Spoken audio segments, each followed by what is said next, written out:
Picture this. You're driving to work, maybe 5 minutes late, and suddenly that red warning light pops on. Your heart sinks. Logically, you know that fixing the problem now might cost $300, but you look at your bank account and you have exactly $42 to your name until Friday. So you do what millions of Americans do every day. You ignore it. You turn up the radio to drown out the rattling noise and you pray. 2 months go by. Because you didn't have that $300 then, the car breaks down on the highway today. Now you need a tow truck. The original part has destroyed the engine. The repair is now $2,000, and because you missed 2 shifts, you lost $400 in wages. That initial inability to pay $300 has spiraled into a $2,500 catastrophe. This isn't just bad luck. This is a mathematical trap. It is the measurable and suffocating cost of not having a buffer. There is a famous economic theory that explains the wealth gap better than most PhDs. Take two people.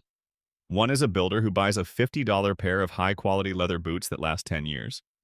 The other is a worker who can only afford the $10 cardboard-soled boots. Those cheap boots fall apart after 1 season. So every year, the second person has to spend another $10. After 10 years, the person who couldn't afford the good boots has spent $100, double what the wealthy person spent, and they still have wet feet. This is the poverty premium. You are forced to pay a low capital tax for the crime of being broke. But the trap goes deeper than shoes.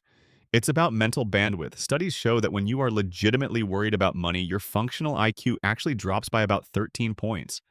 That is the equivalent of missing an entire night of sleep. Your brain is so consumed with immediate survival that you physically lose the capacity to make long-term strategic decisions. This is why broke people sometimes make choices that look stupid to outsiders, like taking a payday loan at 400% interest. It's not a lack of intelligence, it's a biological resource exhaustion. The system is designed to punish you for stumbling. If you have $10,000 in your account, the bank treats you like royalty.